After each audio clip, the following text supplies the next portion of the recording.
So hi guys, welcome to our channel maths affinity. So आज हम लोग एक बहुत ही ज़्यादा इंपॉर्टेंट टॉपिक बीएससी का डिस्कशन करने जा रहे हैं, जो कि है डेविएशन और जर्मर एक्सपेरिमेंट। इस एक्सपेरिमेंट के बारे में हो सकता है आप लोगों में से कई लोगों ने पहले सुना हुआ हो। इस एक्सपेरिमेंट में क्या एल.एच. डेविएशन और जर्मर ने प्रूव किया था। दोनों ही अलग अलग साइंटिस्ट थे जिन लोगों ने इस एक्सपेरिमेंट को परफॉर्म किया था। तो इन लोगों ने जो डी ब्रॉगली का कॉन्सेप्ट था कि जो पार्टिकल होता है उसके पास भी डुअल नेचर होता है, जैसे कि लाइट के पास होता है। जैसे कि हमारी जो लाइट होती है उसके पास डुअल नेचर होता है, एक होता है वेव नेचर, एक होता है पार्टिकल नेचर। उसी प्रकार से, उसी तरीके से, उसी तरह से जो पार्टिकल्स होते हैं उनके पास भी दो नेचर होते हैं। कौन सा नेचर होता है? डुअल नेचर होता है। दो नेचर होते हैं, एक होता है हमारा पार्टिकल नेचर। पहला होता है हमारा पार्टिकल नेचर, जो कि हम लोग जानते ही थे पहले। और एक इन लोगों डी ब्रॉगली ने एक नई हाइपोथेसिस दी, जिस पर इन्होंने बताया कि पार्टिकल के पास पार्टिकल नेचर तो होता ही है, साथ ही साथ एक वेव नेचर भी होता है। ये बात इन्होंने बहुत ही बड़ी बात कही थी, जिस बात का इनके पास कोई प्रूफ नहीं था इस बात को प्रूफ करने के लिए, लेकिन इन्होंने एक हाइपोथेसिस दे दी थी। हाइपोथेसिस और लॉ में अंतर होता है। हाइपोथेसिस मतलब कोई बात को ऑब्जर्व करके उसको कह देना, लेकिन उसका प्रूफ ना होना। लेकिन जो लॉ होता है वो एक्सपेरिमेंट पर बाकायदा प्रूफ किया जाता है। इनकी डी ब्रॉगली हाइपोथेसिस जो आकी हम लोगों ने 9th से पढ़ी होती, 9th-10th से, ठीक है। तो इस एक्सपेरिमेंट को, जो डी ब्रॉगली की हाइपोथेसिस थी, इसको प्रूफ करने के लिए कि पार्टिकल के पास भी डुअल नेचर होता है, एल.एच. डेविएशन और जर्मर ने एक परफॉर्म किया एक्सपेरिमेंट, जिसको हम लोग आज पढ़ने जा रहे हैं, डेविएशन एंड जर्मर एक्सपेरिमेंट।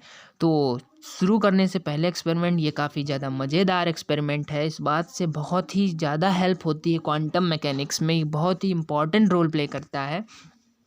तो एक्सपेरिमेंट को प्रूफ करने के लिए, शुरू करने से पहले मैं एक बात आपसे कहना चाहता हूँ कि यार प्लीज़ वीडियो को लाइक और चैनल को सब्सक्राइब जरूर कर देना, क्योंकि आप में से 96% लोग हैं जो चैनल को सब्सक्राइब नहीं करते हैं वीडियो देखने के बावजूद। तो प्लीज़ यार चैनल को सब्सक्राइब कर देना। हम लोग 150 सब्सक्राइबर की काफ़ी पास हैं, तो फटाक से सब्सक्राइब कर दो इस वीडियो के बाद।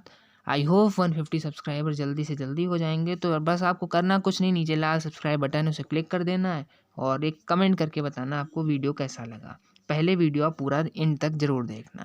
तो चलिए शुरू करते हैं। तो इस एक्सपेरिमेंट में क्या हुआ था, इन लोगों ने क्या किया, इन लोगों ने यहाँ पर एक लो टेंशन सोर्स B1 लिया। ठीक है, क्या लिया? लो टेंशन सोर्स। ये क्या है? लो टेंशन सोर्स। लो टेंशन सोर्स से यहाँ पे एक जो फिलामेंट आपको दिख रहा होगा, फिलामेंट एफ को इन लोगों ने हीट किया। स्वाभाविक सी बात है, जब हम सोर्स से कनेक्ट करेंगे तो ये फिलामेंट हीट हो जाएगा।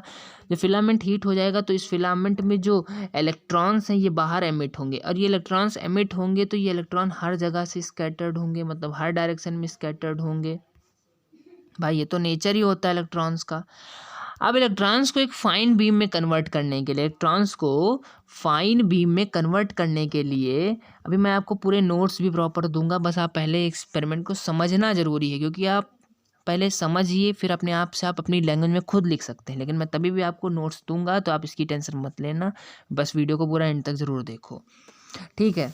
तो यहाँ पर क्या हुआ, इलेक्ट्रॉन्स को फाइन बीम में कन्वर्ट करने के लिए यहाँ पर आपको दिख रहा होगा एक दूसरा सोर्स B2 लगाया जाता है। ये कैसा सोर्स होता है? ये हाई टेंशन सोर्स होता है। पहले वाला लो टेंशन सोर्स था, ये हाई टेंशन सोर्स है। B2 जो सोर्स होता है, ध्यान दीजिए, जो B2 सोर्स होता है ये हाई टेंशन सोर्स होता है, और इसकी हेल्प से जो स्कैटर्ड इलेक्ट्रॉन जो अलग अलग डायरेक्शन में जा रहे हैं वो एक फाइन बीम में कन्वर्ट हो जाते हैं, जो आपके डॉटेड लाइन से यहाँ पर शो हो रहे हैं। ये एक सेकेंड, ये ठीक है। और ये जो आप सी देख रहे हैं ये है एक सिलेंडर। अब कहोगे सिलेंडर का यहाँ क्या काम है? तो सिलेंडर का ये काम है, इसमें एक होता है पिन होल। पिन होल यार मतलब छोटा होल, एक छोटा सा होल, पिन होल। पिन नाम ही से समझ रहे होगे, पिन होल। मैं पूरी आपको यहाँ पर एक्सप्लेन करूँगा, मैं एकदम डिटेल्ड एक्सप्लेनेशन दूंगा आपको, तो इसकी आप लोग बिल्कुल भी हेडेक मत लें। तो ये जो इलेक्ट्रॉन्स हैं ये पिन होल से पास होते हैं सिलेंडर से, और ये आपके यहाँ पर जात के निकल टारगेट से स्ट्राइक करते हैं। टारगेट कौन सा होता है? निकल। ये सब क्वेश्चन आपके पूछे जा सकते हैं ना, ये सब आपको पता होना चाहिए। निकल टारगेट से स्ट्राइक करते हैं। अब ये जो निकल टारगेट होता है ये रोटेट भी किया जा सकता है, और इसमें जो एक्सिस ऑफ रोटेशन जिस एक्सिस हम रोटेट करेंगे वो perpendicular to the plane of diagram. अब मैं इसको शो नहीं कर सकता आपको, लेकिन आप समझ लेना डायग्राम जो बना है इसके परपेंडिकुलर मतलब कुछ इस तरह से, एक सेकेंड, इस तरह से अंदर की तरफ, समझ रहे हो, अंदर की तरफ मतलब आप जहाँ से वीडियो देख रहे हो उसके परपेंडिकुलर।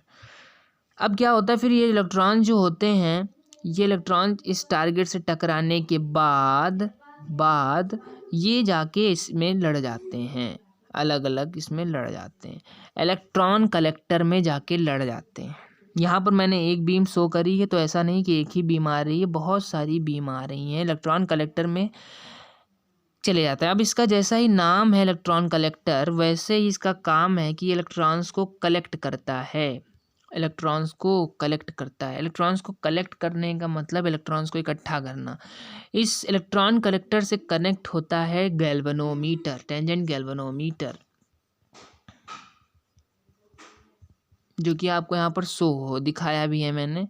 तो यहाँ पे टेंजेंट गैल्वेनोमीटर कनेक्ट होता है। फिर ये टेंजेंट गैल्वेनोमीटर क्या दिख देता है कि डिफ्लेक्शन नोट करता है, जो कि आपको यहाँ पर ये एक स्केल टाइप की नज़र आ रही होगी, ये डिफ्लेक्शन नोट करता है। ये डिफ्लेक्शन क्या बताता है कि कहाँ पर इलेक्ट्रॉन का डिस्ट्रीब्यूशन कितना है। अब जैसा कि आपको पता है कि अगर माना जो जा रहा था क्लासिकल मैकेनिक्स के हिसाब से कि इलेक्ट्रॉन का जो नेचर होता है वो पार्टिकल नेचर का होता है, तो यार जब मतलब एक बीम आ रही है तो वो एक ही जगह पर, अगर वो पार्टिकल की तरह बिहेव कर रहा है तो वो एक ही जगह पर होना चाहिए, यहीं पर सारी मैक्सिमम होनी चाहिए डिफ्लेक्शन। लेकिन ऐसा नहीं ऑब्जर्व किया गया। ऑब्जर्व क्या किया गया कि यहाँ से कहीं थोड़ी जगह पे, हर जगह पे कुछ ना कुछ थोड़ा बहुत डिफ्लेक्शन था, कहीं पर कम था, कहीं पर ज़्यादा था। तो इससे क्या प्रूव हो गया कि इलेक्ट्रॉन्स का जो नेचर है वो पार्टिकल नेचर यहाँ पर नहीं शो हो रहा है, इलेक्ट्रॉन्स का नेचर वेव नेचर भी है, जिस बात को डी ब्रॉगली ने काफ़ी टाइम पहले ही बता दिया था। तो इस एक्सपेरिमेंट से हमें ये भी प्रूव हो गया कि इलेक्ट्रॉन का नेचर जो होता है वो पार्टिकल नेचर के अलावा भी वेव नेचर भी होता है। अब मैं आपको एक बहुत इंटरेस्टिंग बात बताने जा रहा हूँ कि जब हम 54 वोल्ट का 54 वोल्ट का वोल्टेज अप्लाई करते हैं, और सेकेंड कंडीशन क्या है, जब इलेक्ट्रॉन बीम जो है वो 50 डिग्री एंगल बनाती है विद इंसिडेंट बीम, 50 कितना एंगल बनाती है, 50 डिग्री। अभी आपको नोट्स में सब चीज़ें लिखी मिल जाएंगी। With incident beam, scattered beam 50 degree angle बनाती है विद इंसिडेंट बीम, उस समय मैक्सिमम डिफ्लेक्शन मिलता है। क्या मिलता है उसमें, मैक्सिमम डिफ्लेक्शन, मैक्सिमम डिफ्लेक्शन मिलता है। ठीक है, तो जो चीज़ें मैंने इस एक्सपेरिमेंट में आपको बतानी थी मैंने आपको बता दिया। अब चलिए आगे बढ़ते हैं। एक्सपेरिमेंट का आगे जो थ्योरी है वो आप क्या पेपर में लिख के आएंगे वो मैं आपको दिखाता हूँ। तो चलिए आगे बढ़ते हैं। हाँ, जो भी हमने आपको बताया वही सब चीज़ें हैं और कुछ नहीं है। तो क्या है, देखिए, the first experiment evidence was nature was atomic particle was provided by C.J. Davison and L.H. Germer, जैसा कि लिखा हुआ है। in 1927 they were studying scattering of electron by nickel crystals, हमें बता दिया जैसा कि निकल क्रिस्टल था, and measuring the intensity of electron scattered in different direction। फिर क्या है, an electron gun, ये वाला अरेंजमेंट था, ये मैं आपको बताया नहीं, सुनो, ये जो पूरा इतना अरेंजमेंट है इसको इलेक्ट्रॉन गन कहते हैं। इलेक्ट्रॉन गन, क्योंकि इलेक्ट्रॉन गन इसलिए कहते हैं क्योंकि इलेक्ट्रॉन को एक हिसाब से फायर करता है। गन क्या करती है, फायर करती है, ठीक है। उसी तरह इलेक्ट्रॉन, यहाँ पे इलेक्ट्रॉन फायर ही तो हो रहा है, इस वजह से इसको इलेक्ट्रॉन को क्या कहा गया, इलेक्ट्रॉन गन। फिर क्या लिखा है आगे,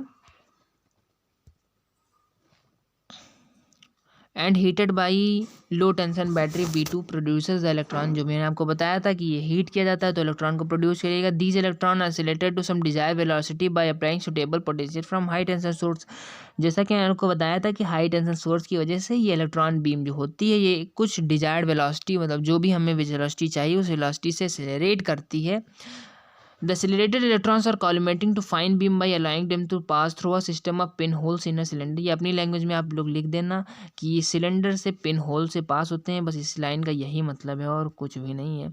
this entire arrangement to produce fine beam of electron desire velocity is called electron gun. तो मैंने आपको इससे पहले ही बता दिया कि इलेक्ट्रॉन गन क्या होती है। अब आगे देखते हैं क्या लिखा है। The fast moving beam of electron is made to strike nickel target. जो मैंने आपको बताया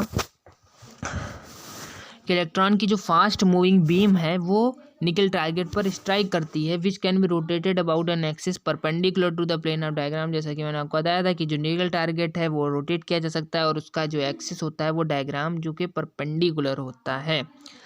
the intensity of electron scattered in different direction is measured by electron collector. जैसा कि हमको बताया इंटेंसिटी जो होती है वो डिफरेंट डायरेक्शन में वो मेजर की जाती है इलेक्ट्रॉन कलेक्टर से।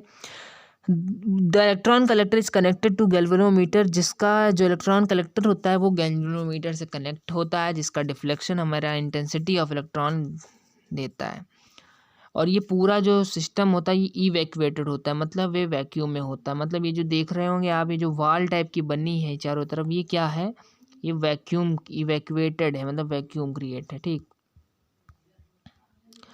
अब ये लास्ट लाइन काफ़ी इंपॉर्टेंट है। In an investigation when the beam by 54 volt and strikes the target is observed at an angle of 45 when incident beam gives maximum deflection of electron। मतलब 50 degree पर 54 volt apply करने पर maximum deflection मिलता है, जिसको यहाँ पर show किया गया। ये ग्राफ भी काफ़ी ज़्यादा इंपॉर्टेंट आ गया है कि देख सकते हैं आप लोग, जब 50 डिग्री एंगल कहीं यहाँ पर होगा, देख सकते हैं यहाँ पर आपको मैक्सिमम डिफ्लेक्शन दिख रहा है। ठीक है, डिफ्लेक्शन हर जगह भी दिखेगा पर मैक्सिमम यहाँ पर दिखेगा 50 डिग्री पर। बस यही चीज़ें आपको बतानी थी और इस वीडियो में बस इतना ही। मिलते हैं गाइस जल्दी नेक्स्ट वीडियो में। आपको जो भी इसमें नोट्स हैं इसके आप लोग स्क्रीनशॉट ले सकते हैं वीडियो को पॉज करके। और ये एक्सपेरिमेंट काफ़ी ज़्यादा इंपॉर्टेंट है फॉर मोस्ट बीएससी के स्टूडेंट के लिए। सेकेंड ईयर में ये टॉपिक है, तो अगर आप बीएससी के और टॉपिक को पढ़ना चाहते हैं फिजिक्स या मैथ्स में, तो आप नीचे कमेंट करके ज़रूर बता देना, मैं आपको उसके सभी वीडियोस प्रोवाइड कराऊंगा विद प्रॉपर नोट्स। तो फर्स्ट ऑफ ऑल इस वीडियो को ज़्यादा से ज़्यादा शेयर कर देना। Thank you so much for watching.